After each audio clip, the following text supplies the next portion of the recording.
देखो, हमने अभी तक कैलकुलस के अंदर डिफरेंशिएशन को पूरा पढ़ लिया। डिफरेंशिएशन क्या होता है उसके बारे में हमने पढ़ा। पहले तो मैंने आपको बताया था कि भाई कैलकुलस है क्या। फिजिक्स में हमें बेसिक मैथ्स या एडवांस मैथ्स के कुछ टूल्स चाहिए, क्योंकि फिजिक्स में बहुत बड़ा पोर्शन न्यूमेरिकल्स का रहता है। उन न्यूमेरिकल्स को सॉल्व करने के लिए हमें किसका यूज करना पड़ेगा? कैलकुलस का। उस कैलकुलस में हम डिफरेंशिएशन और इंटीग्रेशन करते हैं। मैंने बताया आपको कैलकुलस है क्या, कैसे जो नेचर की कैलकुलेशंस है वो छोटे छोटे चेंजेस में होती है। फिर मैंने आपको बताया डिफरेंशिएशन है क्या। जब भी कोई एक वेरिएबल की दूसरे वेरिएबल के रिलेटिव में रेट ऑफ चेंज देखते हैं तो वो क्या हो जाता है? डिफरेंशिएशन हो जाता है। और जब चेंजेस क्या हो, बहुत ज्यादा स्मॉल, क्या इससे स्मॉल, इनफाइनाइटली स्मॉल होने चाहिए चेंजेस, तो वो क्या होता है? हमारा डिफरेंशिएशन होता है। फिर हमने देखा कांस्टेंट का डिफरेंशिएशन जीरो, ये सब चीजें डिफरेंशिएशन के अलग अलग फॉर्मूले आए, उस पर प्रैक्टिस किया हमने। फिर डिफरेंशिएशन की कुछ प्रॉपर्टीज देखी हमने, है ना। फिर हमने यूवी लॉ, फिर यू अपॉन वी लॉ देखा, उसके न्यूमेरिकल्स किए। फिर चेन रूल देखा हमने।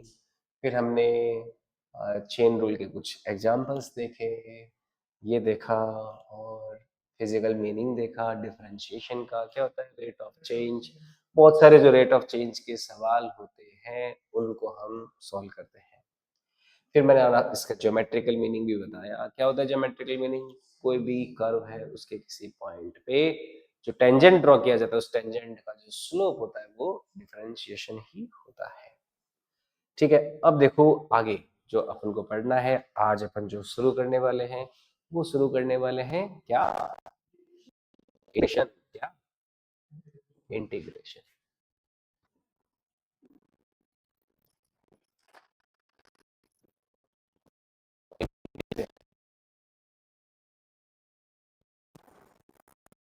तो जो पिछला वाला पार्ट था क्या था? डिफरेंशिएशन। डिफरेंशिएशन पे तो हमने क्या किया? टुकड़े टुकड़े कर दिए।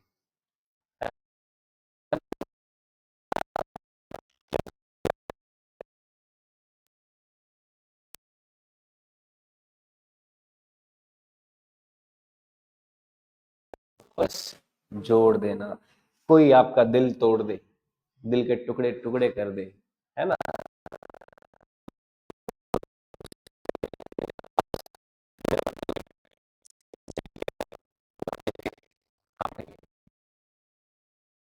ना दिल टूट जाने से क्या फर्क पड़ता है तुम्हारा?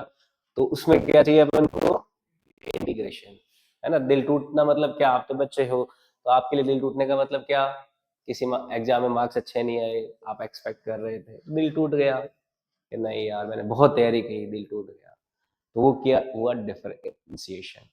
वापस इंटीग्रेट होना मतलब क्या हो गया? जुड़ना हो गया, है ना। तो इंटीग्रेशन का जो फिजिकल मीनिंग होता है वो क्या है? एडिशन, है ना। ये एक एडिशन का तरीका है, ऐड करने का एक तरीका है। जब अपन छोटे छोटे स्मॉल पीसेस में ऐड करते हैं ना, है ना। नेचर में भी काउंटिंग कैसे चलती है मैंने बताया, छोटे छोटे इनफाइनेटली स्मॉल चेंजेस में चलती है। तो उन छोटे छोटे इनफाइनेटली स्मॉल चेंजेस में जब अपन ऐड करते हैं तो वो क्या हो जाता है? इंटीग्रेशन हो जाता है। तो इंटीग्रेशन का सबसे पहले ज्योमेट्रिकल मीनिंग ही ले लेते हैं। इंटीग्रेशन का ज्योमेट्रिकल मीनिंग, इंटीग्रेशन का जो ज्योमेट्रिकल मीनिंग क्या है? ये है addition in infinitely small pieces. Addition, इसका ज्योमेट्रिकल मीनिंग क्या है? Addition in infinitely small pieces. जब छोटे छोटे टुकड़ों में हम किसी फंक्शन को, हम किसी वेरिएबल को ऐड करते हैं तो वो क्या होता है? हमारा इंटीग्रेशन होता है। ठीक है, ये तो फिजिकल मीनिंग हुआ सर। लेकिन अगर हमें न्यूमेरिकली इंटीग्रेशन को यूज करना हो तो वो बता दीजिए आप तो बस।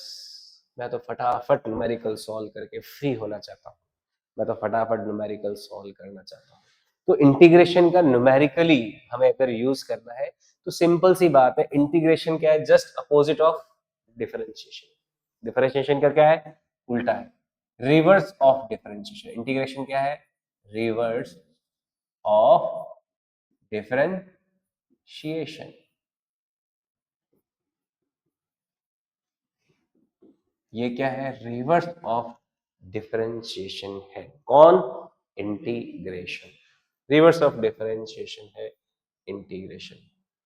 तो डिफरेंशिएशन इंटीग्रेशन का रिवर्स है, अच्छी बात है, ये तो बहुत ही बढ़िया बात है। फिर तो हमने क्योंकि डिफरेंशिएशन सीखा है तो इसका मतलब हम डिफरेंशिएशन का उल्टा क्या करके निकाल लेंगे, इंटीग्रेशन करके निकाल लेंगे ना, है ना। वक्त बदल देंगे, जज्बात बदल देंगे, मौसम बदल देंगे, सब कुछ उल्टा उल्टा कर देंगे, तो डिफरेंशिएशन का उल्टा करके क्या कर लेंगे, इंटीग्रेशन निकाल देंगे। डिफरेंशिएशन तो हमने एकदम हल्ला बोल टाइप सीखा है ना, उछल उछल के आंसर दिए हैं हमने। तो इंटीग्रेशन भी हमारे लिए आसान हो जाएगा, जस्ट रिवर्स प्रोसेस है डिफरेंशिएशन का। कैसे है, जैसे देखो मान लीजिए कोई फंक्शन है, उसका डिफरेंशिएशन था कोई y बराबर x, मान लो कोई फंक्शन था जैसे, है ना। तो इसका डिफरेंशिएशन क्या आया था, dy अपॉन dx था। ये क्या था, f डैश x बोलते हैं ना उसको, किसी फंक्शन को एक बार डिफरेंशिएट कर दे तो उसको क्या बोलते हैं, f डैश x बोलते हैं। यानी कि अगर हमें वापस ओरिजिनल फंक्शन की तरफ जाना है, ये तो हमने क्या किया, देखो यहां से यहां तक पहुंचने में हमने क्या किया, यहां से यहां तक पहुंचने में हमने किया डिफरेंशिएशन किया, और यहां से यहां तक पहुंचने में हमें क्या करना है, वापस इंटीग्रेशन। तो देखो इसको सिस्टमैटिकली करते हैं, है ना, सीधा हम जंप नहीं मारते हैं, इसको एक प्रक्रिया के तहत करते हैं, एक प्रोसेस के तहत करते हैं। तो क्या किया, dx को इधर मल्टीप्लाई किया, तो dy बराबर क्या आ जाएगा, dy इज इक्वल टू आ जाएगा f dash x into dx। dy बराबर क्या हो जाएगा, f dash x into dx आ जाएगा ना। हमने dx को क्या किया, इस तरफ मल्टीप्लाई कर दिया। अब ये देखो dy क्या है, ये छोटा सा dy है, टाइनी सा dy है, इनफाइनेटली स्मॉल y है, ये इनफाइनेटली स्मॉल y में चेंज है dy। तो अगर हमें इस y को पूरा बनाना है, अगर y पूरा बन जाएगा, यहाँ से dy से y बन जाएगा, तो हमारा ये f डैश x का fx नहीं बन जाएगा, बन जाएगा ना। अब इस dy जो कि इनफाइनाइटली स्मॉल है, इसको अगर हमें पूरा y बनाना है तो क्या करना पड़ेगा, dy dy dy dy छोटे छोटे छोटे छोटे छोटे वापस ऐड करने पड़ेंगे ना। क्या मतलब इस बात का, जैसे मान लो ये छोटे छोटे dy है ना, ये डैश डैश डैश दिखा रहा हूँ, क्या देखो dy है, ये सारे क्या है, ये dy है, ये dy है, ये dy है, ये छोटे छोटे इनफाइनाइटली स्मॉल dy, ये सारे जब ऐड होंगे, ये सारे जब इनफाइनाइटली स्मॉल ऐड हो जाएंगे, तो ये क्या बन जाएगा, y बन जाएगा ना। अब ऐड करने के लिए हम क्या करते हैं, इंटीग्रेशन का सहारा लेते हैं। तो हम इंटीग्रेट कैसे करते हैं, देखो उसको सिंबलाइज करते हैं उस प्रोसेस को, जैसे डिफरेंशिएशन का d अपॉन डी ऐसा कुछ किया था ना, वैसे इंटीग्रेशन को सिंबलाइज कैसे करते हैं, इंटीग्रेशन मतलब सम। इंटीग्रेशन क्या है, सम। सम का जो s होता है, s ऐसे बनता है, लेकिन हम उस s को ऐसा ना लिख के हम s को ऐसे लिख देते है ना, s जैसा दिख रहा है कुछ, तो हमें डिवाइड डिवाइड जोड़ना है, तो उस डिवाइड को आगे क्या लिख दिया, s लिख दिया। पर s कैसे लिखा, थोड़ा सा इस तरह से करो दे के लिख दिया। तो ये क्या हो गया, इंटीग्रेशन dy। अब इधर dy को इंटीग्रेट कर रहे हो तो इधर f डैश को भी इंटीग्रेट करना पड़ेगा, तो इधर f डैश x dx हो जाएगा। तो ये क्या कहलाता है, ये कहलाता है सिंबल ऑफ पीस, है ना। ये क्या कहलाता है, symbol of integration,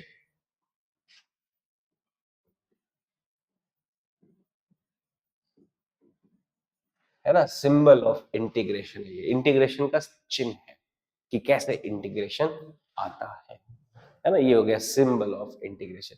integration dy is equal to integration f dash x dx हो गया, ठीक है। अब ये आ गया, तो इसका मतलब देखो इंटीग्रेशन dy करके वो क्या बन जाएगा, कंप्लीट y बन जाएगा। तो ये आ जाएगा y, तो ये y इज इक्वल टू क्या आ जाएगा, integration f dash x dx हो जाएगा, या फिर इसको जब इंटीग्रेट करोगे तो f डैश x का जब dx के रिलेटिव में इंटीग्रेट करोगे तो क्या मिल जाएगा हमें, कंप्लीट ओरिजिनल हमारा एफ एक्स मिल जाएगा। समझ आई बात? जब आप एफ डैश एक्स को dx के रिलेटिव में इंटीग्रेट करोगे तो आपको क्या मिल जाएगा? हमारा ओरिजिनल एफ एक्स मिल जाएगा, जिसका एफ डैश एक्स क्या है? डेरिवेटिव, है ना। हम क्या बोलेंगे? देखो, ये जो एफ डैश एक्स है ना, इसको तो बोलेंगे डेरिवेटिव ऑफ एफ एक्स। ये क्या कहलाएगा? Derivative of F x. ये तो क्या कहलाएगा? इस एफ एक्स का डेरिवेटिव कहलाएगा। लेकिन ये जो एफ एक्स है वो क्या कहलाएगा? ये कहलाएगा integral, integral of F dash x. ये इस एफ डैश एक्स का क्या कहलाएगा? इंटीग्रल कहलाएगा। ये थोड़ी गहरी बात है, मैथ्स वाले बच्चों के लिए बहुत गहरी रहती है, उनके काम की होती है। अपने लिए थोड़ा सा लैंग्वेज कभी ऐसा कुछ आ जाए डेरिवेटिव और इंटीग्रल, तो आपको कंफ्यूज नहीं होना, सिंपल सा ये टर्मिनोलॉजी है, आपको ध्यान में रखना है। समझ में आई बात? तो ये चीज ध्यान में रखनी है, धाकती की, है ना। मेरे को समझ में सब आ गया। अब तो मैं IIT फोड़ दूंगा ना, नीट तो क्या ही है मेरे लिए। नहीं नहीं, क्या एडिशनल मैथ ले लो आप, तो कुछ बच्चे जो है एडिशनल मैथ लोगे, IIT का भी दो साथ में। नहीं, तो ये क्या हो गया? F dash x D x, फिर क्या बन जाता है? एफ एक्स बन जाता है। ओके, ये होता है इंटीग्रेशन। लेकिन यहाँ पे एक दिक्कत है, यहाँ पे एक दिक्कत है। दिक्कत क्या है? देखो, जैसे अगर आप एफ एक्स में कोई कांस्टेंट होता है सी, तो उसका डेरिवेटिव करते तो उसका डेरिवेटिव क्या था? 0। अब इसका मतलब क्या है कि अगर हमें कोई डेरिवेटिव दे रखा है, कोई डेरिवेटिव दे रखा है, लेकिन उस डेरिवेटिव में 0 जब बाय डिफॉल्ट तो है ही 0, उसके ऐड में दिया हुआ, उसके एडिशन में 0 क्या बाय डिफॉल्ट है ना, तो उस डेरिवेटिव का वापस इंटीग्रेशन करोगे तो हमें ये थोड़ी ना पता है कि उस एफ एक्स के साथ कोई कांस्टेंट टर्म थी या नहीं थी। समझ रहे हो बात को? इस एफ एक्स के साथ हमें कोई कांस्टेंट टर्म थी या नहीं थी, ये हमें थोड़ी ना पता है जब उसको डिराइव किया गया। यानी किसी भी डेरिवेटिव का जब आप इंटीग्रेशन करते हो तो उसके साथ में कांस्टेंट आना जरूरी है। क्यों? क्योंकि वो डेरिवेटिव के टाइम में क्या हो गया था? 0 बन गया था ना। तो इसलिए जब भी अपन इंटीग्रेशन करते हैं तो उसके साथ में क्या लगा देते हैं? कांस्टेंट सी भी लगाना हमें जरूरी होगा। क्यों? क्योंकि एफ एक्स प्लस सी का डेरिवेटिव क्या होता है? एफ डैश एक्स होता है।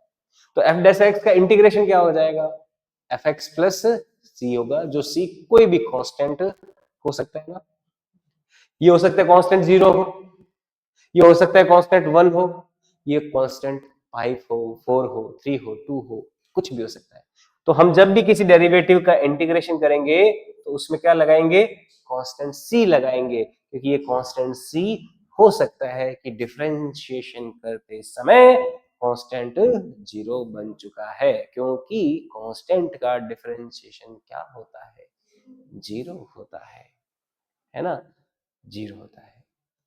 तो ये 0 हो जाता है। तो उस 0 को बनाए रखने के लिए पिक्चर में, है ना, हम क्या करते हैं? जब भी किसी डेरिवेटिव का इंटीग्रेशन करते हैं तो इंटीग्रेशन एफ एक्स प्लस क्या कर देते हैं? सी कर देते हैं, और इस सी को बोला जाता है इंटीग्रेशन कांस्टेंट। क्या बोलते हैं इसको? Integration constant. इसको बोला जाता है इंटीग्रेशन कांस्टेंट। Integration constant. समझ में आई बात? अब देखो, ये इंटीग्रेशन कांस्टेंट सी आया है, तो ये सी क्या है? कुछ भी हो सकता है, 0 1 2 3 5। तो क्या हो गया? अनसर्टेन हो गया ना, इनडेफिनेट हो गया, डेफिनेट नहीं है। क्या हो गया? इनडेफिनेट। इसीलिए इस तरह का जो इंटीग्रेशन होता है इसको क्या बोलते हैं? Indefinite integration. क्या बोलते हैं? Indefinite integration.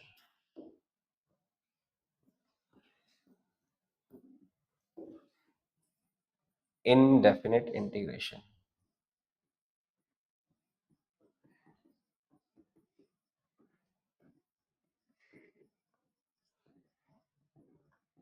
ये हो जाता है इनडेफिनेट इंटीग्रेशन, क्योंकि इसकी डेफिनेट वैल्यू नहीं आई है। किसकी डेफिनेट वैल्यू नहीं आई?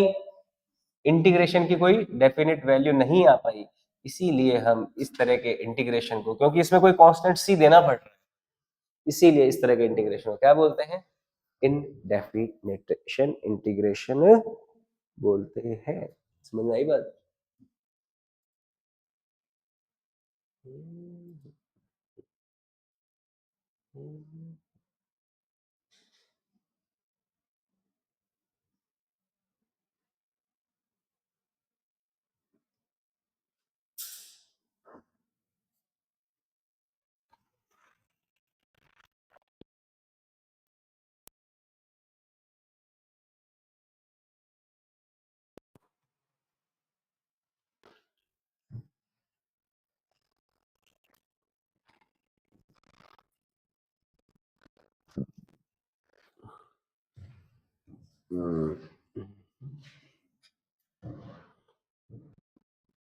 ठीक है, आई बात समझ में?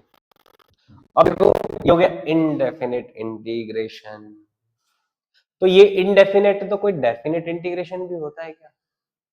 हाँ, वो भी होता है, बिल्कुल होता है। वो क्या होता है उसको भी ले लेते हैं साथ साथ में। नोट कर लिया ये। अब देखो, ले लेते हैं डेफिनेट इंटीग्रेशन। क्या ले लेते हैं? Let's take definite integration. Definite integration,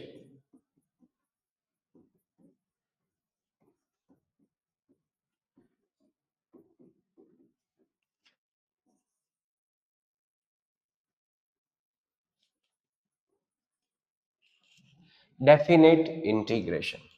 definite integration देखो क्या होता है। तो डेफिनेट इंटीग्रेशन होगा, वो क्या होगा? फिक्स होगा, यानी कि उसमें क्या आना नहीं चाहिए? कांस्टेंट ही नहीं आएगा।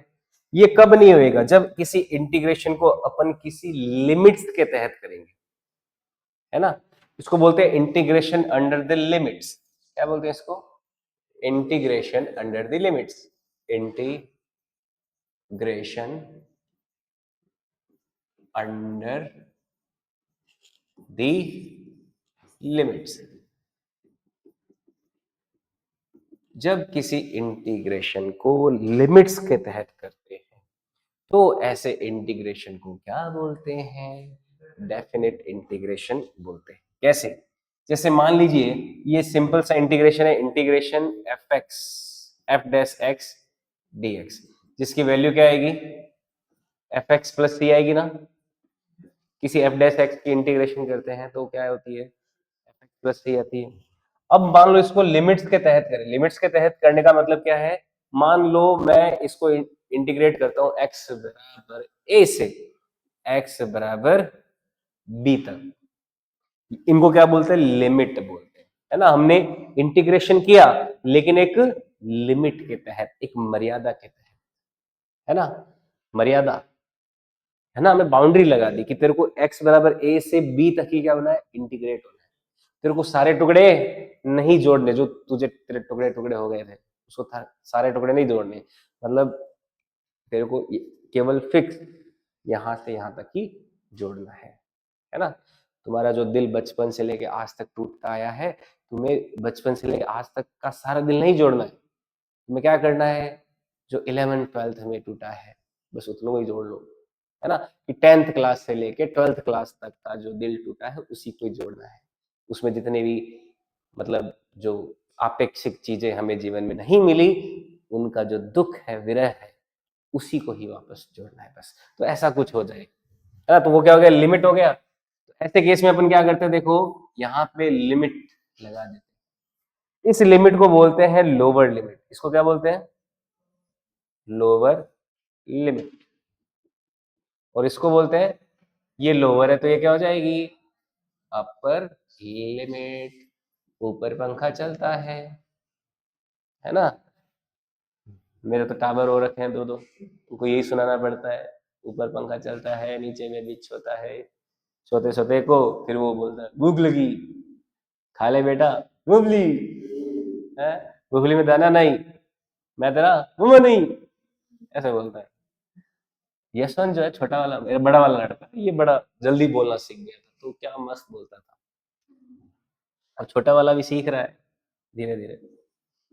तो देखो इधर x बराबर a से x बराबर b तक क्या लगा दिया, लिमिट लगा दिया।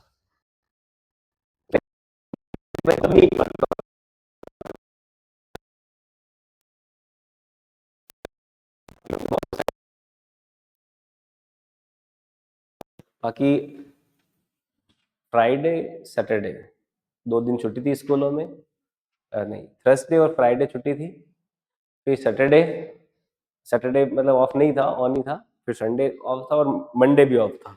इतनी छुट्टियां आ रखी थी प्राइवेट स्कूल में। अपने तो मैं ऐसे ही वैष्णो देवी घूमने गया था, तो मैंने उसको आज बोला चलो स्कूल छोड़ के आता हूँ, नहीं कि मैं स्कूल आज नहीं जाऊंगा। मैंने कब जाएगा, कि मैं 24 तारीख को जाऊंगा। मैं 24 तारीख भी नहीं, 24 तारीख को जाऊंगा, ऐसे कुछ बोल रहे। तो उसको पता नहीं है तारीख वारीख क्या, हम क्योंकि बातचीत करते रहते रेगुलर में कि इतनी तारीख हो गई वो तारीख, उससे सुन सुन के वो सीख लिया कि ऐसे कोई तारीखें होती हैं, उस दिन कोई बात रखनी होती है। मैंने कहा हाँ भाई, हम दोनों हंसने लग गए। मैंने कहा चलो भाई, उसको फिर लालच दिया कि वो गेम खेलना वहां पे वो करना, क्योंकि छोटे बच्चों को गेम ही खिलाते हैं, पढ़ाई तो क्या ही करेंगे। तो F dash x D x ये कहलाता है integration under the limit definite integration. तो यहाँ पे देखो जब डेफिनेट इंटीग्रेशन करेंगे तो क्या आएगा, देखो F dash x D X जब अपन करेंगे कहां से कहां तक, x बराबर a से x बराबर b तक। तो देखो ये जब इस डेरिवेटिव का जब इंटीग्रल आ चुका है, पहले तो इंटीग्रल आएगा, मतलब सामान्य इंटीग्रेशन लाना है, फिर लिमिट जब लगते हैं तो पहले तो अपर लिमिट लगते हैं। तो एफ एक्स जो आएगा उसमें पहले तो x की जगह लिख देंगे b, तो ये क्या हो जाएगा एफ बी प्लस सी। फिर माइनस क्या करेंगे, अपर लिमिट वाली वैल्यू को लोअर लिमिट वाली वैल्यू में से सब्ट्रैक्ट कर देंगे। तो एफ बी प्लस सी में से एफ ए प्लस सी को सब्ट्रैक्ट कर दिया, ये बन जाएगा। तो देखो सी से सी क्या हो जाएगा, कैंसिल आउट हो जाएगा। यानी कि जब आप डेफिनेट इंटीग्रेशन करोगे, यानी कि इंटीग्रेशन अंडर द लिमिट करेंगे x बराबर a से x बराबर b, F X D X जब करेंगे तो ये क्या आ जाएगा, F B minus F A ही आ जाएगा। सी क्या हो जाएगा, यहाँ पे कैंसिल आउट हो जाएगा, उसका कोई काम नहीं है जब आप कोई लिमिट्स के अंदर इंटीग्रेशन करते हो। तो क्या करना है, जो हमारा डेरिवेटिव था उसका इंटीग्रेशन करके उसमें अपर लिमिट और लोअर लिमिट की वैल्यू रख के एक्स की जगह बी रख दिया, एक्स की जगह ए रख दिया, दोनों को सब्ट्रैक्ट कर दिया, हमारा क्या जाएगा, डेफिनेट इंटीग्रेशन आ जाएगा। तो ये काम करते हैं हम डेफिनेशन डेफिनेट इंटीग्रेशन में। डेफिनेट इंटीग्रेशन में कोई कांस्टेंट सी नहीं आता है ना। तो यहाँ पे कांस्टेंट इंटीग्रेशन कांस्टेंट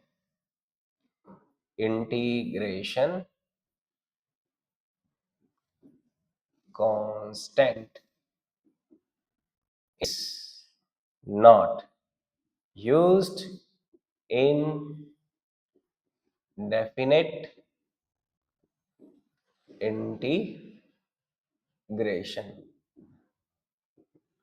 ठीक है, आई बात समझ में, ऐसे ध्यान रखना है। अब इसके एग्जांपल्स न्यूमेरिकल्स कैसे यूज करते हैं इन फॉर्मूलों को वो सीखेंगे, प्रैक्टिस करेंगे।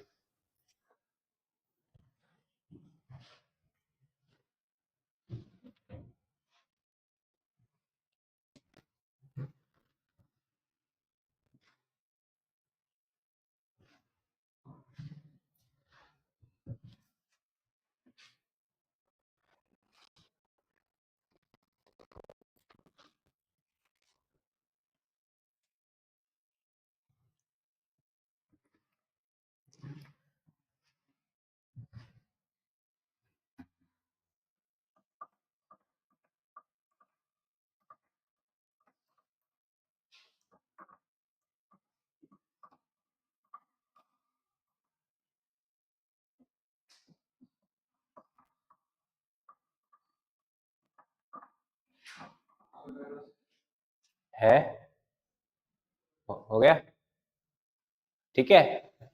देखो ये तो है इंटीग्रेशन की थ्योरेटिकल बात है।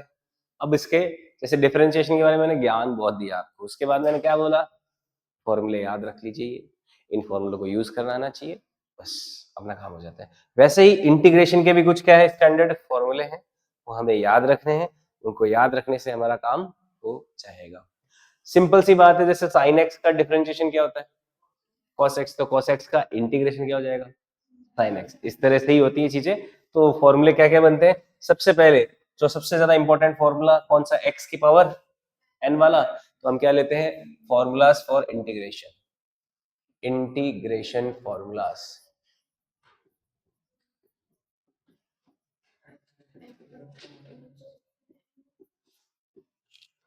हम लेते हैं इंटीग्रेशन फॉर्मूलाज, ठीक है। देखो इंटीग्रेशन के फॉर्मूलाज क्या है। सबसे पहला फॉर्मूला जो है इंटीग्रेशन के फॉर्मूलाज में, सबसे पहला फॉर्मूला x की पावर कौन सा, n वाला, है ना। x की पावर n का फॉर्मूला अपन लेते हैं इंटीग्रेशन फॉर्मूलाज में। जैसे डिफरेंशिएशन क्या होता है x की पावर n का, n आगे आ जाता है ना। पहला फॉर्मूला ले रहे हैं अपन x की पावर n का, जब इंटीग्रेशन करते हैं तो डिफरेंशिएशन में क्या होता है, n आगे आ जाता है और n में से एक सब्ट्रैक्ट हो जाता है। तो पहली बात इसमें n क्या हो जाएगा, एक ऐड हो जाएगा ना, और वहां पे आगे आ जाएगा, लेकिन इसमें क्या कर देंगे, डिवाइड कर देंगे, है ना। और इंटीग्रेशन है तो डेफिनेट इनडेफिनेट है, क्योंकि लिमिट नहीं लगाई, तो यहाँ पे क्या करना, लिखना पड़ेगा प्लस सी, है ना। प्लस सी बाय डिफॉल्ट लगा देते हैं, याद रखने की कोई जरूरत नहीं, आपको ये ध्यान रखना है कि एक्स की पावर एन का इंटीग्रेशन क्या होता है, एक्स की power n plus one upon में एन प्लस वन, ठीक है। तो ये होता है हमारा इंटीग्रेशन फॉर्मूलाज में। सबसे पहला फॉर्मूला बड़ा इंपॉर्टेंट, एक्स की पावर एन डी एक्स, तो एक्स की पावर एन का इंटीग्रेशन होता है एक्स की power n plus one upon में एन प्लस वन, और प्लस में सी, क्योंकि हम बात कर रहे हैं इनडेफिनेट इंटीग्रेशन की।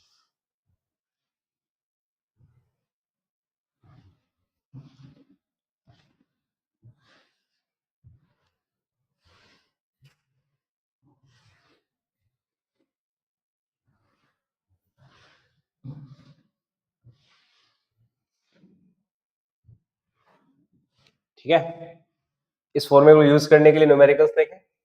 जैसे एग्जाम्पल के तौर पे मान लो हमें इंटीग्रेशन करना है सिंपली एक्स का, किसका, सिंपल एक्स का इंटीग्रेशन क्या होगा, एक्स पर क्या है, वन, वन हो गया ना। अच्छा एक बात ध्यान रखना, ये जो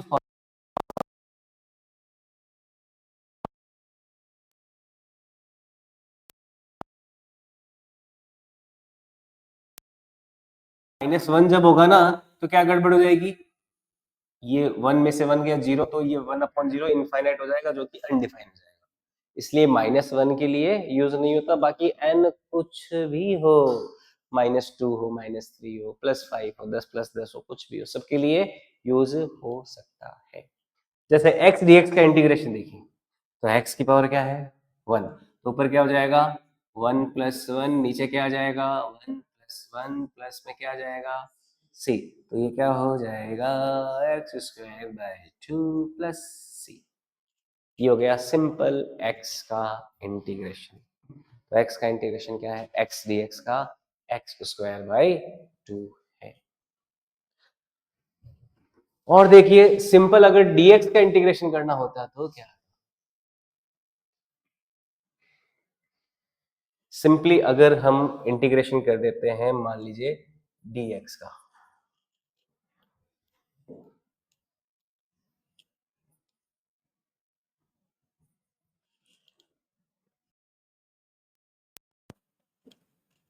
सिंपली हम डीएक्स का इंटीग्रेशन करें,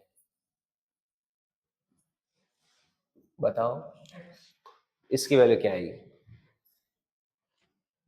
अगर डीएक्स है, छोटा डीएक्स है, उसको जोड़ते जाएंगे, डीएक्स डीएक्स डीएक्स डीएक्स जुड़ के क्या बन जाएगा, कंप्लीट एक्स बन जाएगा ना। छोटे छोटे टुकड़े में डीएक्स को जोड़ेंगे तो कंप्लीट एक्स बन जाएगा। तो डीएक्स का इंटीग्रेशन क्या होता है, एक्स प्लस सी होता है। इसको आप इस एक्स के पावर एन से भी देखो कर सकते हो, कैसे कर सकते हो, मैं डीएक्स के आगे इसको ऐसे लिख सकता हूँ, एक्स की पावर जीरो डीएक्स लिख सकता हूँ, क्योंकि एक्स की पावर जीरो क्या होता है, 1 होता है ना, तो dx के आगे क्या एक तरह से 1 बैठा है, उस 1 को क्या लिख दिया मैंने, x की पावर 0 लिख दिया। तो x की पावर 0 1 होता है, तो x की पावर ये क्या हो जाएगा, 0 प्लस 1 अपॉन में 0 प्लस 1 प्लस c, और 0 प्लस 1 क्या हो गया, 1 हो गया। इसका मतलब क्या आ जाएगा आंसर, x प्लस सी आ जाएगा। तो dx का इंटीग्रेशन क्या होता है, x प्लस सी होता है।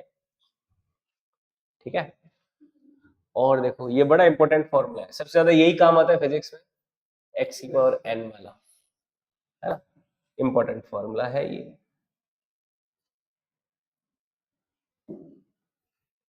यही सबसे ज्यादा हमें काम में आता है, तो इसको ध्यान में रखना है। ठीक है, फिर और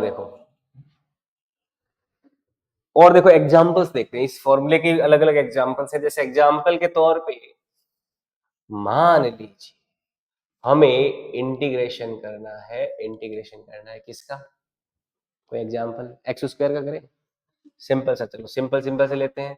एक्स स्क्वायर का इंटीग्रेशन क्या होगा, क्या हो जाएगा, एक्स क्यूब अपॉन में 3 प्लस सी हो जाएगा, है ना। बहुत बढ़िया। अगर हमें इंटीग्रेशन करना हो, मान लो एक्स की पावर 99, तो क्या हो जाएगा इसका इंटीग्रेशन, क्या ये सेंचुरी नहीं मार देगा, 100 डिवाइडेड बाय एक्स की पावर 100 अपॉन 100 प्लस सी, है ना।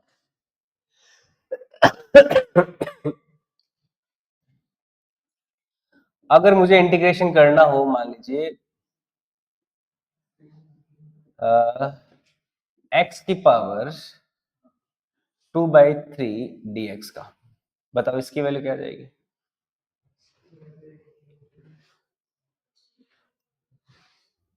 x की पावर 2/3 dx कितना होगा,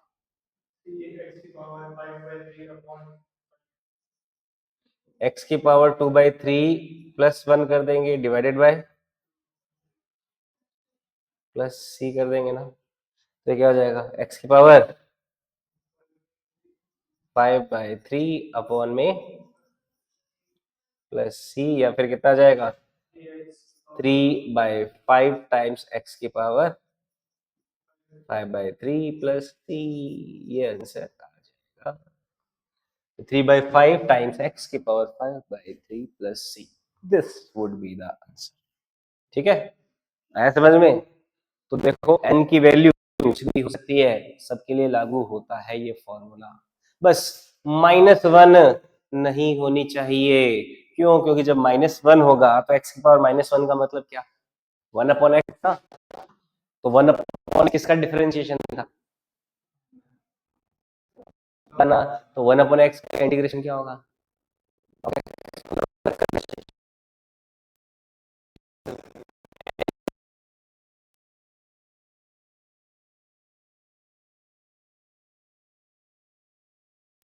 उन सब के लिए क्या है, ये वैलिड है।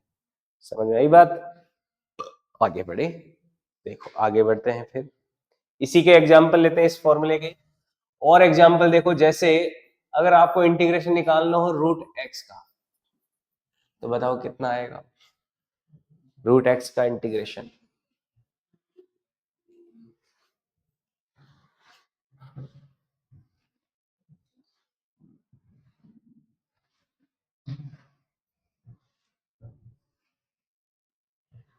केवल रूट एक्स का इंटीग्रेशन निकालना है, बताओ क्या आएगा,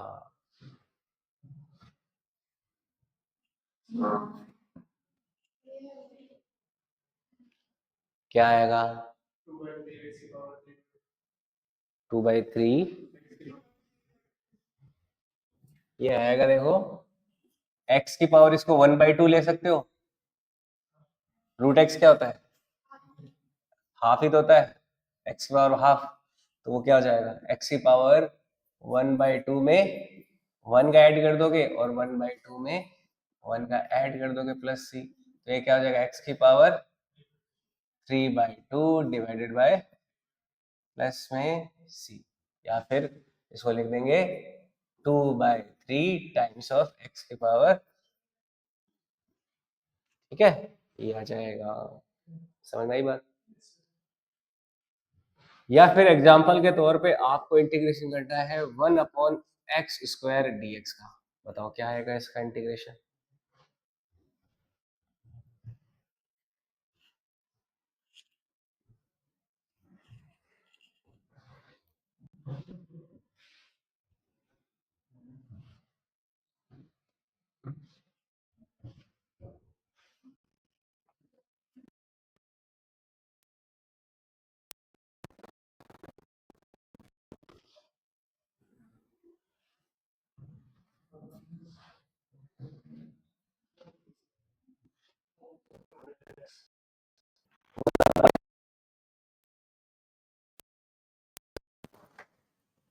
बताइए क्या आ जाएगा? आ जाएगा, सबका आ गया? 1/x², क्या लिख देंगे? क्या लिखेंगे? n वैल्यू क्या है यहाँ पे? -2 है ना? लिख सकते हैं ऐसे, बस हो जाएगा फिर तो। देखने का तरीका अलग है हमारा, होना चाहिए, हो जाता है। -2 ये रहेगा -2 + 1 और नीचे भी आ जाएगा -2 + 1, ये हो जाएगा -1 डिवाइडेड बाय -1। तो इसको लिख देंगे माइनस में 1/x+c। ये याद रख लेना कि 1/x² का इंटीग्रेशन क्या होता है, ये याद रखना है, बड़ा इंपॉर्टेंट है। ये रिजल्ट आपको याद रखना होता रहता है, ये रिमेम्बर,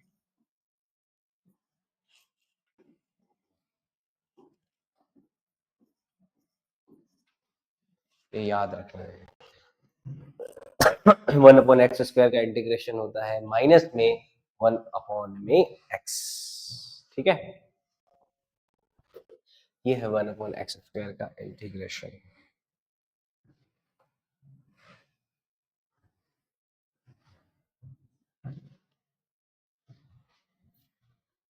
ओके,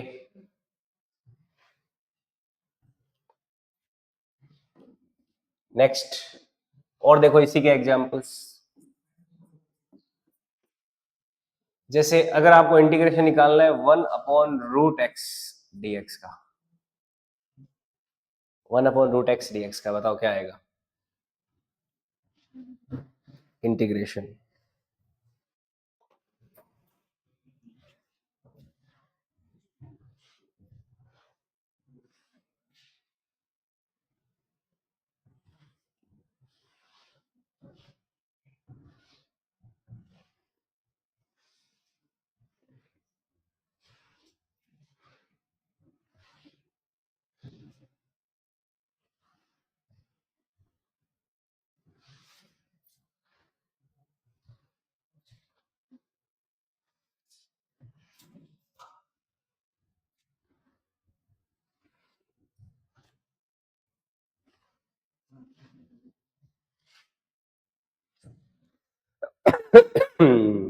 हाँ जी,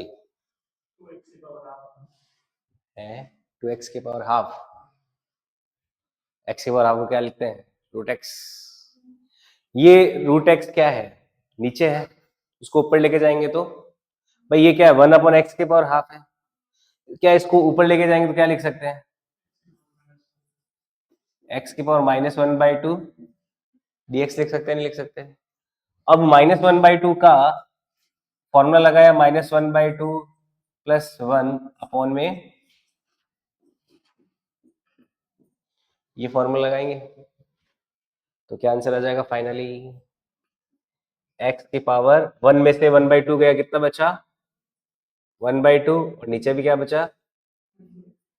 +c। तो 2x⁻1/2 + c, यानी कि 2√x + c, ये आंसर आ जाएगा। तो 1/√x का इंटीग्रेशन क्या होता है? 2√x + c हो जाता है। ठीक है, ये सारे हैं, देखो जितने भी एग्जाम्पल लिए ये सारे हैं इनडेफिनेट इंटीग्रेशन के। इन्हीं एग्जाम्पल्स में अपन क्या ले लेते हैं, कोई ये ले लेते हैं इनडेफिनेट इंटीग्रेशन का, जिसमें इंटीग्रेशन अंडर द लिमिट होता है। तो देखो वो अगर ले लेते हैं तो वो कैसा आएगा, जैसे एग्जाम्पल के तौर पे जैसे मान लो मुझे इंटीग्रेशन करना है x dx का x बराबर 0 से 2 तक, तो देखो इसकी वैल्यू क्या आएगी। ये क्या हो गया, इंटीग्रेशन एट द लिमिट हो गया, जहां पे लिमिट क्या रखनी है 0 से 2 तक हमें इंटीग्रेशन करना है।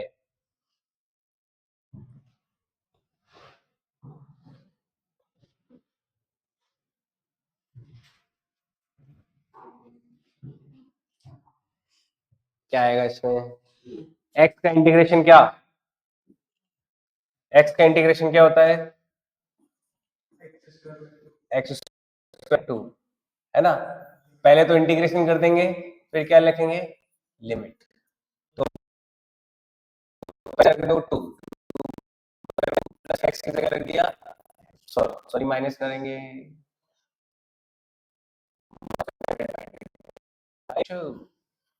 ये कर देंगे, तो क्या हो जाएगा 4 डिवाइडेड 2, तो 2, ये हो जाएगा 0, तो आंसर क्या आ जाएगा, सिंपली 2। ये आंसर आ गया,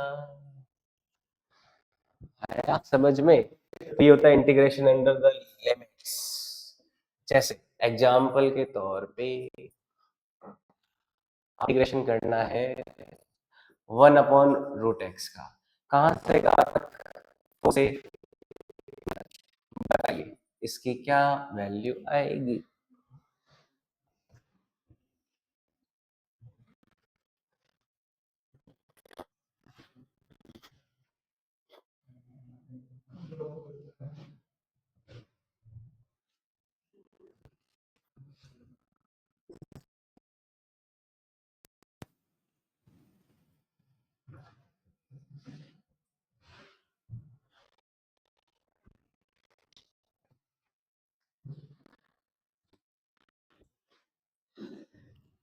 हाँ,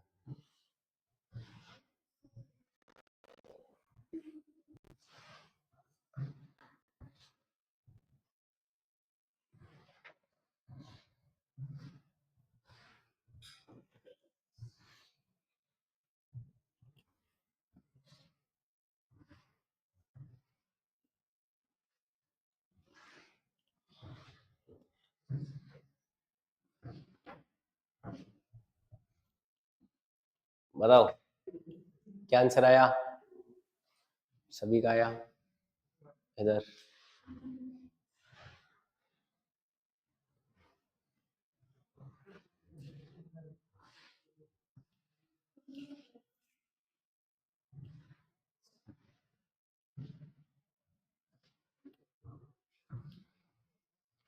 1/√x dx का इंटीग्रेशन करना है। तो अभी मैंने आपको बताया कि 1/√x का इंटीग्रेशन याद रखना है, कितना आता है, 2√x आता है ना। तो बस उस 2√x में इंटीग्रेशन की लिमिट रख दीजिए, तो क्या आ जाएगा, 2 बाहर रख लो, √x में अपर लिमिट रखा 9, √9 माइनस √4, तो कितना आ जाएगा 3 माइनस 2, यानी कि 1 × 2, यानी कि आंसर क्या आ जाएगा 2। समझ में आई बात, तो 2 आंसर आ जाएगा, है ना। बस 2 ही बार मिले हैं उनसे, एक बार मेले में और एक बार अकेले में। फिर सोचा कौन पड़े इस झमेले में। नहीं शायर है हम भी, सड़क छाप थोड़े बहुत तो नहीं, ऐसे लिखे होते ना टैक्सियों के पीछे, ट्रकों के पीछे, 81 के फूल 82 की माला, मतलब कोई आत्तों की बंदी होती है, पता नहीं, बुरी नजर वाले तेरा मुंह काला है। तो 1/√x dx, तो इसका इंटीग्रेशन हो गया 2√x, और फिर देखो लिमिट रखनी है 4 से 9, 4 to 9, है ना। बिल्कुल सर, मैं 4 बजे उठता हूँ, 9 बजे तक एक की धार पढ़ता हूँ, है ना, मतलब 1 सेकंड तक खराब नहीं करता मैं, है ना, इतने खतरनाक व्यक्ति हैं। तो 2√9 माइनस √4 हो जाएगा 2 3 माइनस 2 यानी कि आंसर कितना आ गया 2, 2 है ना। तो 2 आंसर आ गया। समझ में आया? ये होता है डेफिनेट इंटीग्रेशन, जिसमें हमें क्या करना होता है, लिमिट भी रखनी होती है। तो ये हमने एग्जाम्पल लिए बहुत सारे, किसके लिए ये सारे एग्जाम्पल, x की पावर n का। ये सबसे पहला फॉर्मूला ही चल रहा है अभी तक, क्योंकि मोस्ट ऑफ द जो इंटीग्रेशन के क्वेश्चंस होते हैं, न्यूमेरिकल्स होते हैं, डेरिवेशंस होते हैं, उसमें x की पावर n वाला सबसे ज्यादा काम में आता है। तो उसके जितनी वैरायटी के क्वेश्चंस एग्जांपल्स हो सकते हैं, ऑलमोस्ट हमने सारे कवर कर लिए। बाकी आपको देखने को मिलेंगे, आप सॉल्व कर लेना। ठीक है, नेक्स्ट आगे बढ़े। नेक्स्ट देखो, x की पावर n के बाद में अपन चलते हैं ट्रिग्नोमेट्रिक फॉर्मूलाज में, है ना। दूसरे जितने भी है वो सारे कौन से, ट्रिग्नोमेट्रिक।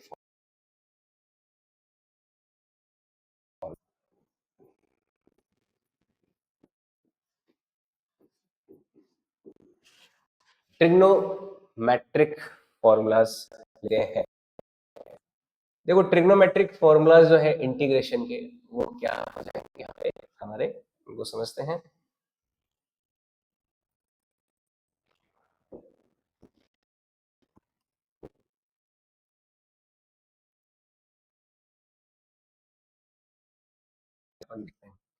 जैसे पहला फॉर्मूला तो एक्स की पावर एन का याद करें, दूसरा फॉर्मूला जो है इंटीग्रेशन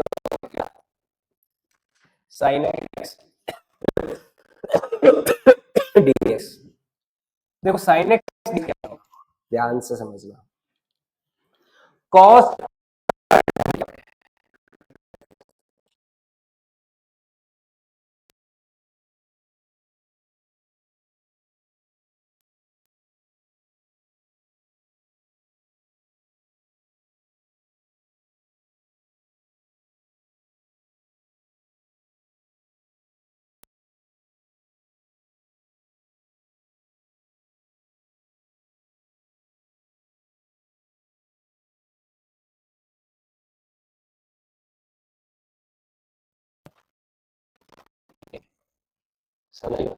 साइन एक्स का इंटीग्रेशन से ज्यादा यहाँ पे साइन एक्स का इंटीग्रेशन क्या होता है, माइनस में कॉस एक्स होता है। फिर तीसरा फॉर्मूला जो याद रखना है अपन को इंटीग्रेशन के लिए, integration cos x D x. तो कॉस एक्स किसका डिफरेंशिएशन होता है, क्या माइनस साइन एक्स का, खाली प्लस साइन एक्स का है तो प्लस साइन एक्स का ही तो होता है। तो कॉस एक्स का इंटीग्रेशन क्या हो जाएगा, केवल साइन एक्स हो जाएगा। तो कॉस एक्स का इंटीग्रेशन क्या होता है, केवल साइन एक्स होता है। ये तीसरा फॉर्मूला। चौथा फॉर्मूला, फिर देखो टेन एक्स का डिफरेंशिएशन क्या था, sec स्क्वायर एक्स था। तो sec स्क्वायर एक्स dx का इंटीग्रेशन क्या हो जाएगा, सिर्फ टेन एक्स आ जाएगा, टेन एक्स प्लस सी। पांचवा formula sine cos tan cosec sec cot. Cot का डिफरेंशिएशन क्या था, कॉट का डिफरेंशिएशन क्या था, माइनस कोसेक स्क्वायर एक्स था ना। तो खाली कोसेक स्क्वायर एक्स डीएक्स का इंटीग्रेशन क्या हो जाएगा, माइनस का कॉट एक्स प्लस सी हो जाएगा। ये पांचवा फॉर्मूला। सिक्स्थ फॉर्मूला ट्रिग्नोमेट्री के केसेस में देखें, sixth formula integration sec x का डिफरेंशिएशन क्या था, सेक एक्स टेन एक्स था। तो इसका मतलब सेक एक्स और टेन एक्स का इंटीग्रेशन क्या होना चाहिए, सेक एक्स प्लस सी हो जाएगा। ये सिक्स्थ फॉर्मूला हो गया। उसके बाद सेवंथ देखो फॉर्मूला इंटीग्रेशन, अगर मैं कॉसेक एक्स का डिफरेंशिएशन की बात करूं तो उसका डिफरेंशिएशन क्या था, कॉसेक एक्स कॉट एक्स था माइनस का। तो ये इसका इंटीग्रेशन क्या हो जाएगा, ये क्या हो जाएगा, माइनस का cosec x प्लस सी हो जाएगा। तो ये ट्रिग्नोमेट्रिक फॉर्मूलाज हैं 1 2 3 4 5 6, ये 6 ट्रिग्नोमेट्रिक फॉर्मूला हमें याद रखने हैं। ठीक है, इसके अलावा दो फॉर्मूले और बनते हैं, कौन कौन से? एक तो लॉग का बन जाएगा और एक e की पावर x का। तो लॉग फॉर्मूला,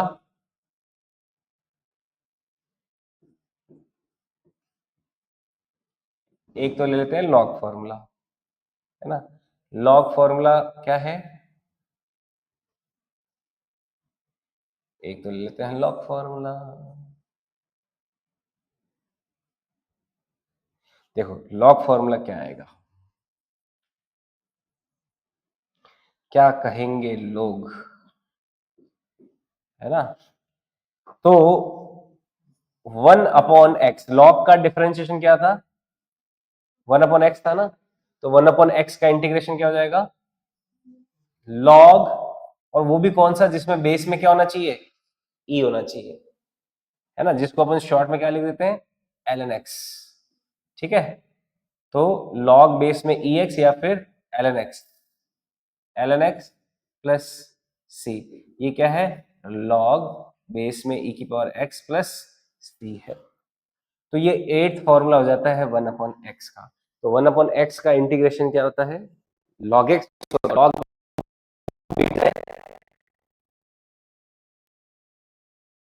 e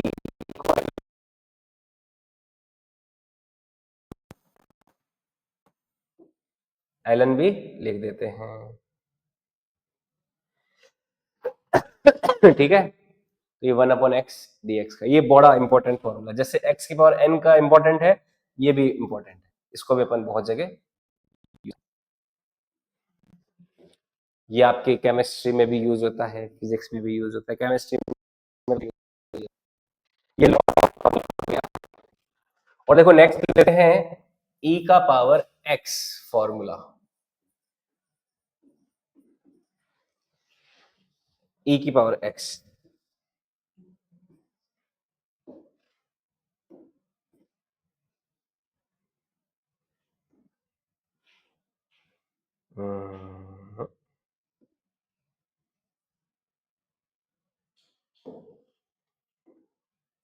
देखो e की पावर x में क्या होता है?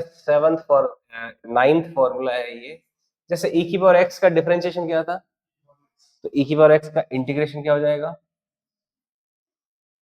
ये क्या हो जाएगा? e की पावर x ही हो जाएगा, e की पावर x प्लस सी। बस इतने ही फॉर्मूले हैं, ये फॉर्मूले सारे कंप्लीट हो जाते हैं। 9 फॉर्मूले हैं, है ना। सबसे ज्यादा इंपॉर्टेंट तो x की पावर n का है। फिर आपको देखो ये 3-4 फॉर्मूले जो बता रहा हूं मैं, कौन कौन से? x की पावर n का तो हो ही गया, उसके अलावा साइन x का, cosec x का, और ये log x का, 1/x का, और e की पावर x का। बस ठीक है, पर इतना ज्यादा इंपॉर्टेंट तो नहीं है, पर याद रह ही जाएगा, क्योंकि e की पावर x का डिफरेंशिएशन e की पावर x, तो इंटीग्रेशन की e पावर x ही रहेगा। लेकिन ये जो फॉर्मूले हैं, ये जो फॉर्मूले हैं, ये बड़े इंपॉर्टेंट है। ये फॉर्मूला बड़ा इंपॉर्टेंट,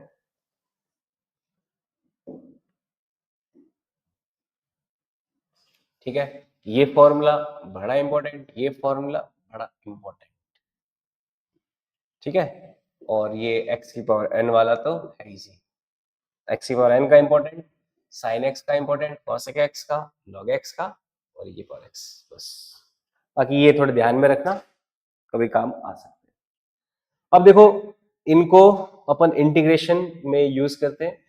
इन दोनों के मैं एग्जांपल ले लेता हूं डेफिनेट इंटीग्रेशन का। जैसे मान लीजिए हमें इंटीग्रेशन करना है साइन एक्स का, इंटीग्रेशन करना है साइन एक्स का। देखो कहां से कहां करना है? x बराबर 0 से x बराबर 60 डिग्री तक करना है, क्योंकि यहाँ पे x का इनपुट क्या रखते हैं अपन? डिग्री में रखते हैं ना, डिग्री या रेडियन में रखते हैं। तो मैंने x क्या दे दिया यहाँ पे? 0 डिग्री से 60 डिग्री दे दिया। तो बताओ इसकी वैल्यू क्या आएगी?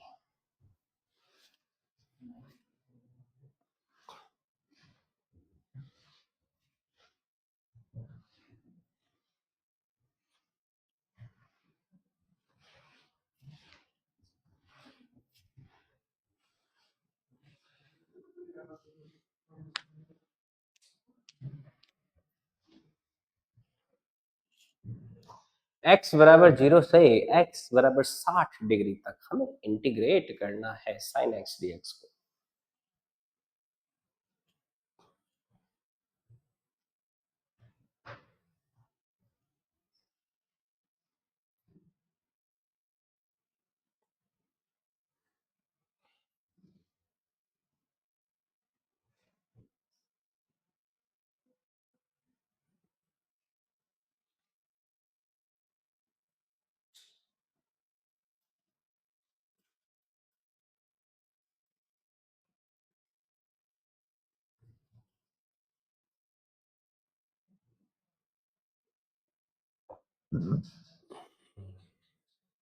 क्या आएगी वैल्यू? माइनस है,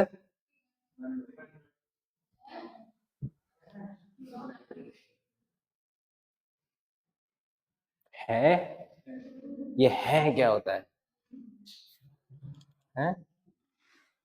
है को क्या बोलेंगे? एक्सप्रेशन ऑफ जॉय और एक्सप्रेशन ऑफ सरप्राइज?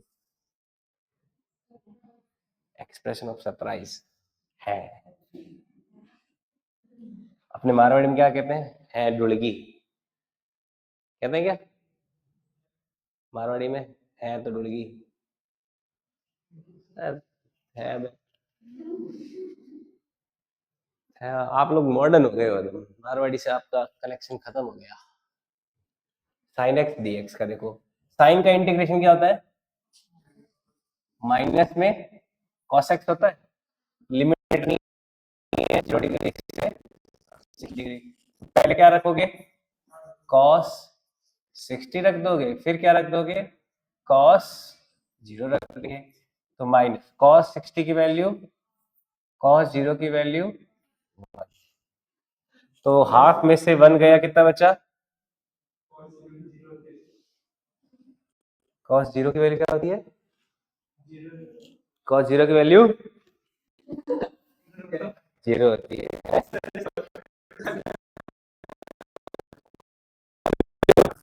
कितनी बड़ी तरह को भी बड़ी होती है। और किसमें होता है?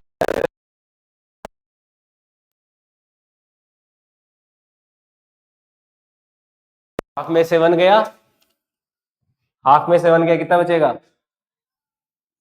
हाफ माइनस क्या प्लस का? लास्ट में प्लस का। हाफ में से -1 गया, कितना बचा? माइनस का हाफ। तो माइनस इंटू माइनस क्या हो जाता है? तो प्लस। क्या आंसर आ जाएगा? प्लस का हाफ आंसर आ जाएगा।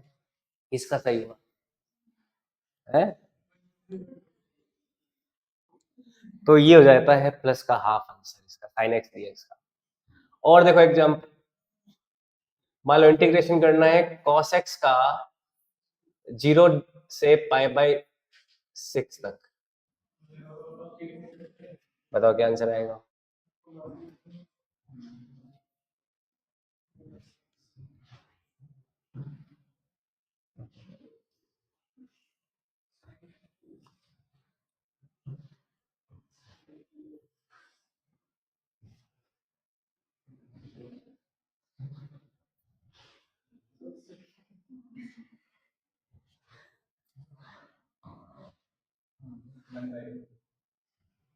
One by two. सोच के बोलना, इस बार तो थप्पड़ भरी थी, इस बार चूंटियां मोड़ूंगा मैं, है। तो 0 से π/6 का इंटीग्रेशन करना है। कितना आया? बताओ कितना आया आपके? गंगा जमुना यमुना सरस्वती, कितना आया?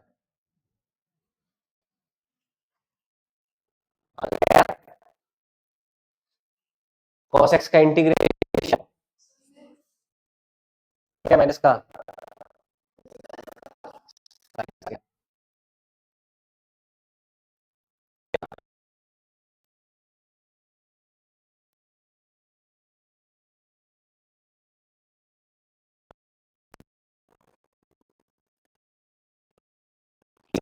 तो साइन π/6 की value, sine π/6 minus sine 0। Sine π/6 कितना होता है? और साइन 0, तो आंसर कितना? 1/2। तो फाइनल आंसर कितना गया? 1/2 final answer for this question. ठीक है, तो ये फॉर्मूले तो में सब में डेफिनेट इंटीग्रेशन वगैरह बन सकता है, जो कि हमें ध्यान में रखना है।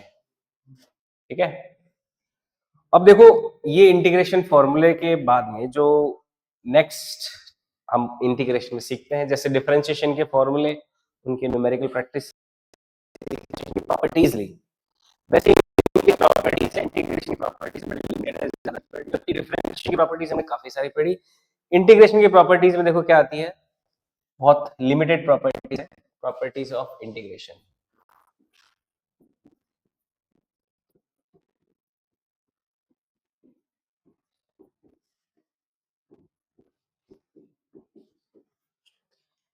प्रॉपर्टीज ऑफ इंटीग्रेशन देखो क्या क्या है।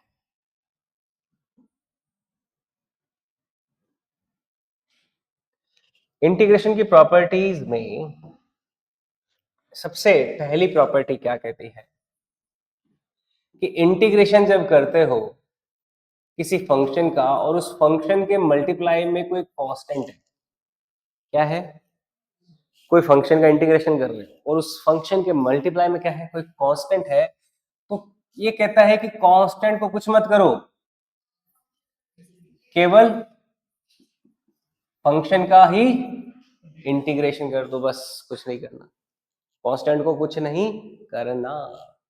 पहली प्रॉपर्टी तो ये है। और दूसरी प्रॉपर्टी इंटीग्रेशन की क्या है कि इंटीग्रेशन जब कर रहे हो आप दो फंक्शन का, मान लो एफ एक्स का भी इंटीग्रेशन करना है और प्लस माइनस जी एक्स का,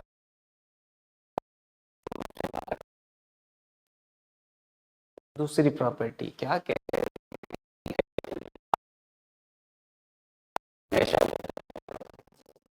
और जी एक्स का अलग से कर दीजिए।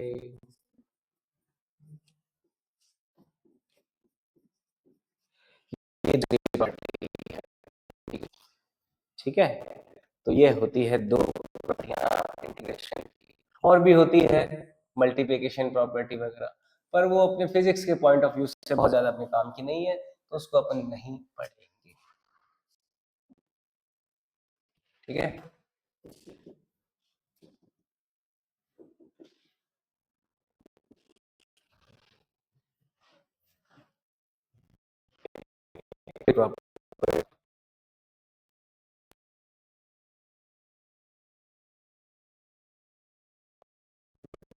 तीसरी प्रॉपर्टी इंपॉर्टेंट है,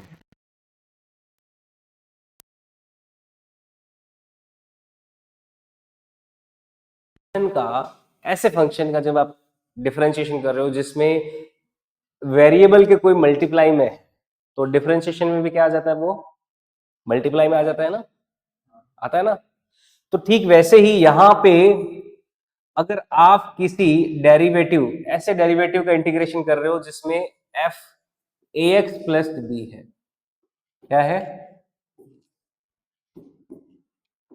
ये इंटीग्रेशन है कोई F dash A x plus B D X, यानी कि इसमें एक्स का कोई क्या है, मल्टीप्लाई में है।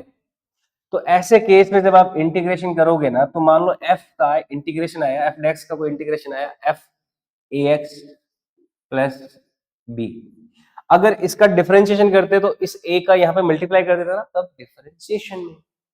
लेकिन यहाँ पे क्या कर रहे हैं अपन, इंटीग्रेशन, तो ये जो ए एक्स का जो मल्टीप्लायर है ए, उसका डिवाइड कर देते हैं। समझ में आई बात, बड़ी इंपॉर्टेंट प्रॉपर्टी है ये, प्लस सी हो जाएगा कुछ।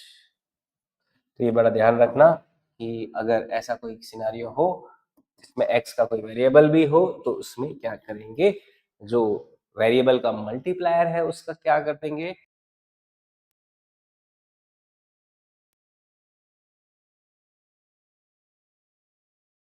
ये तीन प्रॉपर्टीज हमें ध्यान में रखनी है इंटीग्रेशन की। इन तीनों के देखो एक एक क्वेश्चन कर लेते हैं। जैसे एग्जाम्पल के तौर पे पहला question, integration ten sine x D x, इसकी वैल्यू क्या हो जाएगी,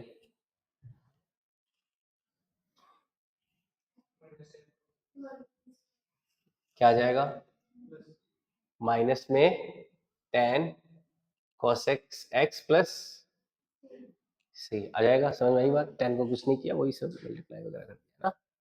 और देखो एग्जाम्पल के तौर पे इंटीग्रेशन करना है, इंटीग्रेशन करना है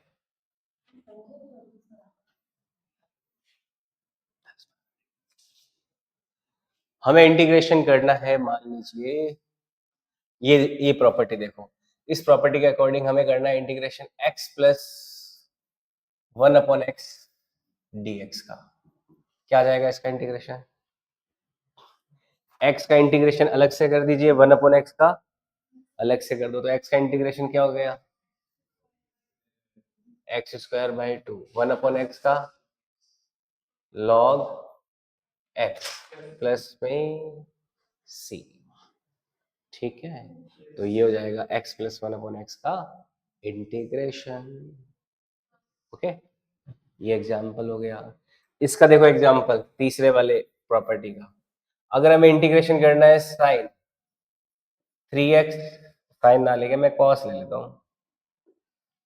मान लीजिए हमें करना है ten cos 2x plus 5 dx, इसका इंटीग्रेशन क्या होगा,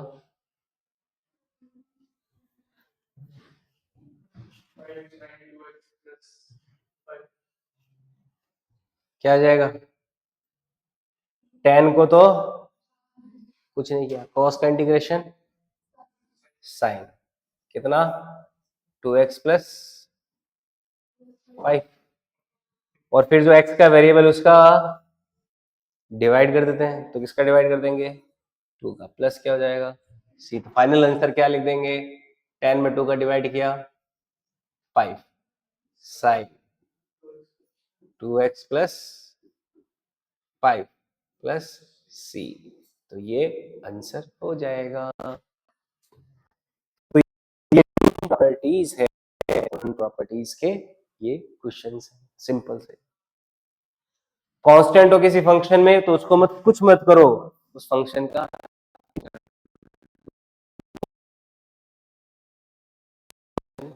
कर दीजिए। किसी फंक्शन के वेरिएबल में कोई कांस्टेंट मल्टीप्लाई में है तो इंटीग्रेशन करने के बाद उस वेरिएबल का डिवाइड कर दो, बस इंटीग्रेशन में इतना ही बात हमें समझनी है। जैसे इंटीग्रेशन का जो फिजिकल मीनिंग है वो तो क्या है, एडिशन। फिजिकल मीनिंग क्या, रेट ऑफ चेंज। डिफरेंशिएशन का ज्योमेट्रिकल मीनिंग क्या, slope of tangent on A curve on A point. ठीक वैसे ही जो डिफरेंट इंटीग्रेशन है उसका भी एक ज्योमेट्रिकल मीनिंग होता है, तो अपन लेते हैं geometrical meaning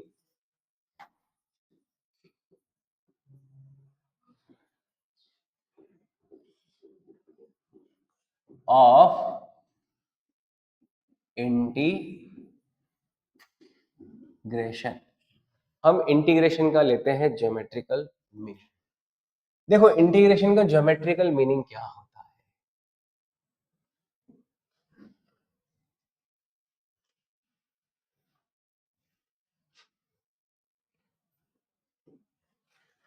Trickle meaning of integration. अच्छा ये भी काम करता है, पर अपने इंडिया की लैंग्वेज में बोलते हैं तो फॉरेन की लैंग्वेज में बोलता है। देखो ज्योमेट्रिकल मीनिंग ऑफ इंटीग्रेशन क्या है, जैसे हम क्या ले लेते हैं, कोई एक्स और वाई एक्सिस ले लेते हैं, ये मान लो है एक्स एक्सिस, ठीक है, और ये है कोई वाई एक्सिस,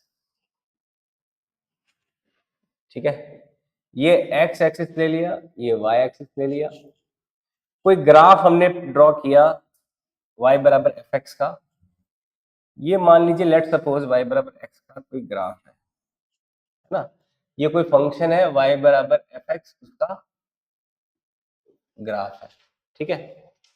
हम कोई इंटीग्रेशन करना चाहते हैं x बराबर a से x बराबर b तक, तो पॉइंट्स ले लीजिए,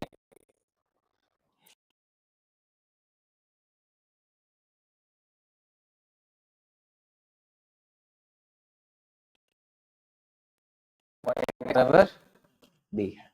ठीक है, ध्यान से समझना ज्योमेट्रिकल मीनिंग क्या है इंटीग्रेशन का, क्योंकि ये बहुत ज्यादा काम है फिजिक्स, बहुत ज्यादा। अब देखो, मान लीजिए अपन जनरल पॉइंट ले लेते हैं एक्स। हमने क्या ले लिया, कोई जनरल पॉइंट एक्स ले लिया।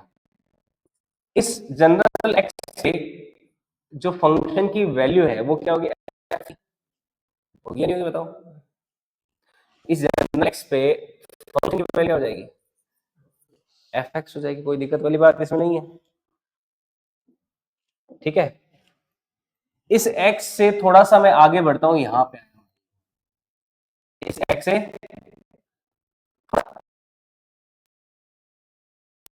इनफाइनाइटली स्मॉल आगे बढ़े, कितना, dx, इनफाइनाइटली स्मॉल आगे बढ़े dx, तो ये पॉइंट क्या हो जाएगा, क्या x प्लस डी एक्स नहीं हो जाएगा, ये वाला पॉइंट,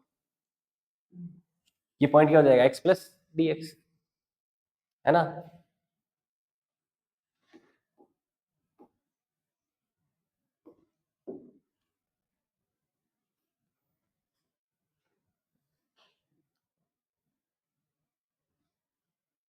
कैसा हो जाएगा, x प्लस डी एक्स। उस x प्लस डी एक्स पे जो फंक्शन की वैल्यू होगी वो क्या होगी, F x plus D x होगी। उसमें फंक्शन की वैल्यू निकालने के लिए हम यहाँ पे क्या रखेंगे, x x plus D x रखेंगे, और यहाँ पे निकालने क्या करेंगे, एफ एक्स रखेंगे। अब देखो ध्यान से समझना, ये जो छोटी सी स्ट्रिप बनी है ना, ये वाली स्ट्रिप, ये जो स्ट्रिप बनी है यहां से लेके यहां तक की, इस स्ट्रिप का अगर मुझे एरिया निकालना हो, क्या निकालना हो, एरिया। देखो इस स्ट्रिप की बात कर रहा हूं मैं, तो इस स्ट्रिप की थिकनेस कितनी है, dx, लेकिन इस स्ट्रिप की हाइट कितनी है, देखो यहां से लेके यहां तक की ये हाइट होगी इस स्ट्रिप की, ये हाइट किसके बराबर है, क्या एफ एक्स के बराबर नहीं है, क्योंकि ये वाई कोऑर्डिनेट क्या होता है, इसकी हाइट ही होगी। तो ये हाइट किसकी, हाइट की वैल्यू किसके बराबर है, एफ एक्स के। यानी कि इस स्ट्रिप का स्मॉल एरिया देखें, small area of strip,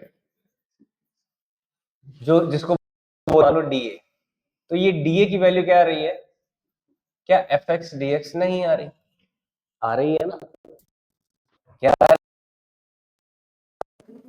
D x आ रही है, आ रही है।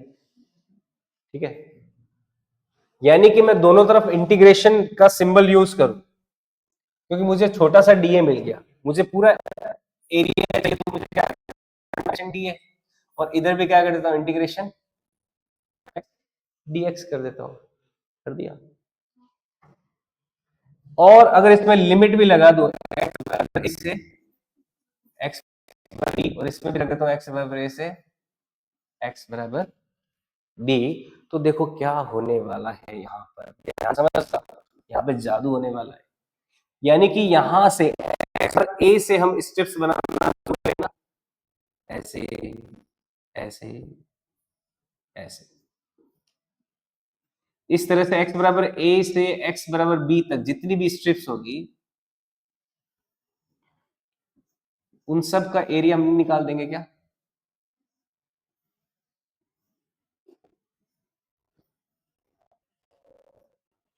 ये सब का एरिया क्या आ जाएगा, नहीं आ जाएगा।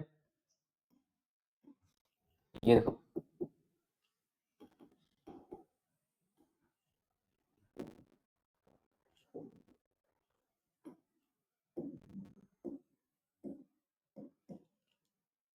यहां तक का एरिया आ जाएगा ना, है ना।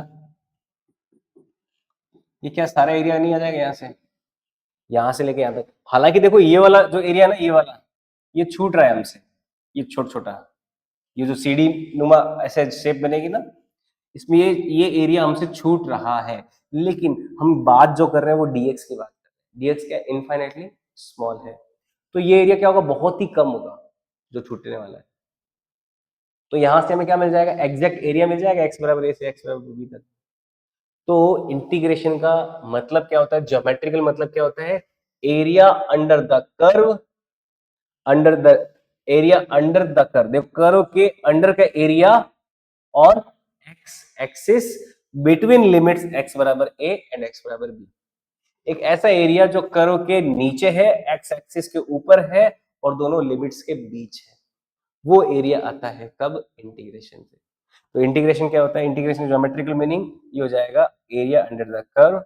ये जो integration F X D x है x बराबर a से x बराबर b तक का, ये क्या होता है? ये हो जाता है एरिया अंडर द कर्व। ये हो जाता है area under the curve F x and x axis between the limits, between the limits कहां से कहां तक? x बराबर a टू x बराबर b। x बराबर a से b के बीच का एरिया y बराबर एफ एक्स और x के बीच का एरिया, ये होता है इंटीग्रेशन का ज्योमेट्रिकल मीनिंग। समझ में आई बात? ठीक है। एक थोड़ा सा एक पॉइंट लिख क्वेश्चन करा के इसको मैं आप नोट कर लेगा। जैसे एग्जाम्पल के तौर पे इसको समझना, देखो इस बात को, y बराबर एफ एक्स, ये एक लाइन की इक्वेशन होती है। जैसे y बराबर एफ एक्स का मैं इंटीग्रेशन करके कुछ निकालना चाहूँ, जैसे y बराबर एफ एक्स को आप कैसे ड्रॉ करोगे? y बराबर एफ एक्स एक ऐसी लाइन होती है जो ओरिजिन से पास होती है और x एक्सिस के साथ कितना एंगल बनाती है? 45 डिग्री का एंगल बनाती है। ये लाइन कौन सी है? y बराबर एफ एक्स वाली है। आपको क्या करना है? आपको इंटीग्रेशन करना है, मान लीजिए y dx का x बराबर 0 से 2 तक। कहां से कहां तक? 0 से 2 तक का, है ना, y बराबर x का। तो किसकी वैल्यू क्या आएगी? देखो, इंटीग्रेशन y बराबर x, तो इंटीग्रेशन x dx आ जाएगा 0 से 2 तक। तो इसको आप सॉल्व करोगे तो x की वैल्यू, x का इंटीग्रेशन क्या आ जाएगा? एक्स स्क्वायर बाई 2, 0 से 2 तक इंटीग्रेशन किया तो पहले 2 रखा, तो 2 का स्क्वायर डिवाइडेड बाई 2 माइनस 0 का स्क्वायर डिवाइडेड बाई 2, तो वैल्यू क्या आ जाएगी? 4/2, यानी कि 2 आंसर आया ना। अब यही चीज ग्राफ में समझना कि ग्राफ में ये 2 है क्या। ठीक है, अब देखो ये y बराबर वाली लाइन है, इस लाइन में x बराबर 0 तो कहां पर है? ओरिजिन पे, यहां पे हो गया। अब देखो x बराबर 2 कहां पर है? यहां पर है या नहीं है? ये पॉइंट कौन सा हो गया? x बराबर 2 वाला पॉइंट हो गया। x बराबर 2 पे y कितना है? 2, तो x बराबर 2 पे हमने y भी क्या ले लिया? 2 ले लिया। ले सकते हैं,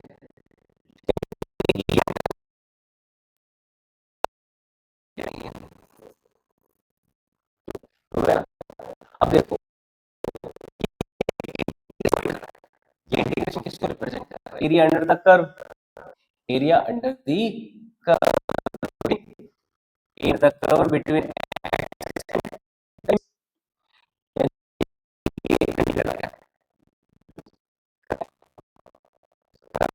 अब इस एरिया को तो हम वैसे भी तो निकाल सकते हैं, ट्राइंगल के फॉर्मूले से निकाल सकते हैं ना। तो ट्राइंगल के फॉर्मूले से एरिया एरिया कितना होता है ट्राइंगल का? एरिया इक्वल टू क्या हो जाता है? ट्राइंगल का एरिया हो जाता है, एरिया ट्राइंगल वाले फॉर्मूले से ये आ जाएगा 1/2 इंटू बेस। बेस की लेंथ कितनी हो गई? 2, हाइट की लंबाई कितनी हो गई? 2, तो 2 से 2 कैंसिल, यानी कितना आ जाएगा? तो क्या दोनों वैल्यू सेम नहीं आएंगी? आ गई ना। अब आप बात करो अपना बचपन 6th क्लास से 10th क्लास तक आपको एरिया पढ़ाया गया, area of rectangle length into width, area of triangle half into base into height, area of circle pi r square, area of cylinder pi r square h, volume of sphere 4/3 pi r cube. बहुत सारे area के फॉर्मूले आए ना। कुछ तो मान लो rectangle का एरिया तो बेसिक एरिया है विड्थ इनटू लेंथ। लेकिन ट्राइंगल का एरिया हो गया, और इस तरह के जो ये एरियाज हैं ये तो बड़े कॉम्प्लेक्स, या फिर ये फॉर्मूले डायरेक्टली आपको परोस दिए गए। सर्कल का एरिया की बात करूं, डायरेक्टली परोस दिया गया। क्या किसी ने आपको बताया कि सर्कल का एरिया का डेरिवेशन क्या है? क्या आपने अपने मास्टर साहब से पूछा? सीधे रट लिया? पूछ लेते तो क्या गलती होती? पूछ लेते ना कि सर ये पाई आर स्क्वायर आप याद करवा रहे हो, मुझे बताओ ये आया तो आया कैसे?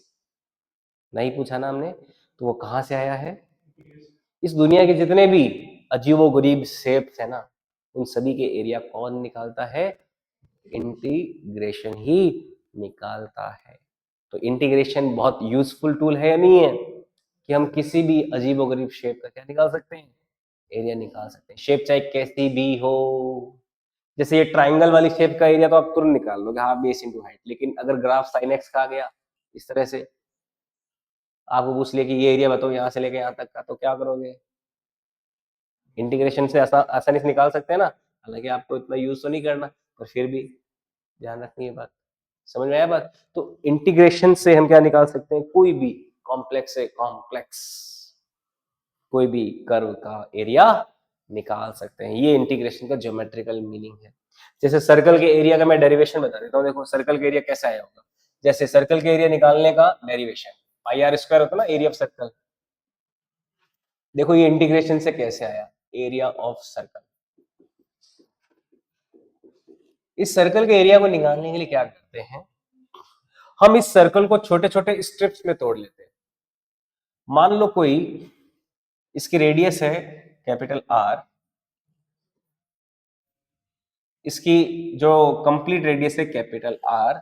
हम क्या करते हैं, इसमें एक छोटा सा स्मॉल आर डिस्टेंस पे, यहां से स्मॉल आर डिस्टेंस पे एक स्ट्रिप ले लेते हैं। ये ऐसी कोई स्ट्रिप ले लिया हमने।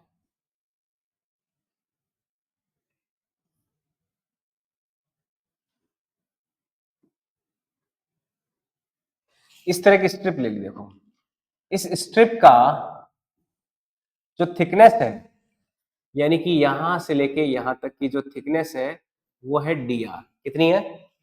D R. तो इस स्ट्रिप का जो छोटा सा एरिया होगा, एरिया ऑफ स्मॉल रिंग, ये रिंग बन गई ना, area area of small ring. इस रिंग का स्मॉल एरिया क्या होगा? मान लीजिए छोटा सा एरिया डीए है, तो इस डीए का देखो वैल्यू क्या होगा। इस स्ट्रिप को तोड़ के मैं ऐसे फैला सकता हूं, फैलेगी तो ऐसे रेक्टेंगल बन जाएगी कोई। इस रेक्टेंगल का देखो एरिया क्या होगा। इस थिकनेस कितनी है? डीआर। इस रेक्टेंगल इसके सर्कमफेरेंस के बराबर। सर्कमफेरेंस कितनी? 2 पाई आर। तो इस स्ट्रिप का जो एरिया कितना आ गया? लेंथ इनटू विड्थ आ गया। आ गया नहीं आ गया? अब हमें सर्कल का पूरा एरिया निकालना है, तो ऐसे ही बहुत सारी स्ट्रिप्स होगी। एक हो गई, फिर एक ये आगे वाली स्ट्रिप हो गई, फिर इसके आगे वाली, इसके आगे वाली, ऐसे करते करते करते बहुत सारी स्ट्रिप्स हो जाएगी।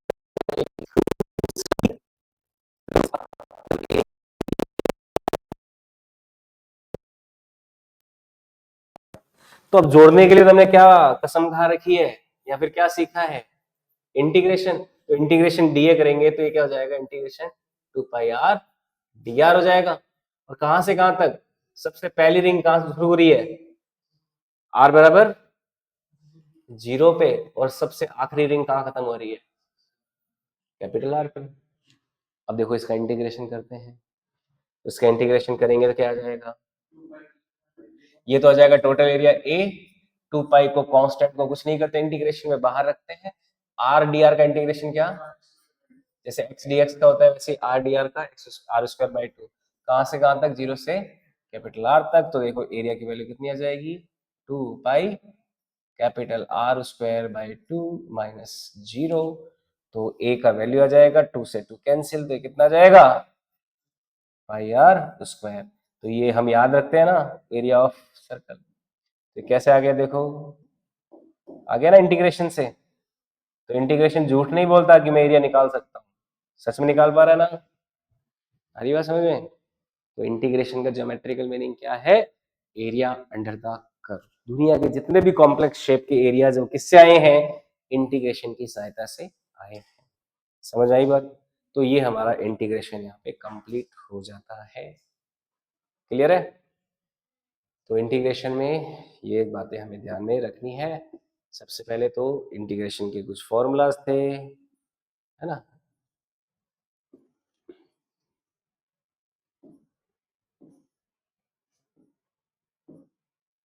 ये इंटीग्रेशन है, तो ये इंटीग्रेशन आज अपन ने पढ़ा, ठीक है।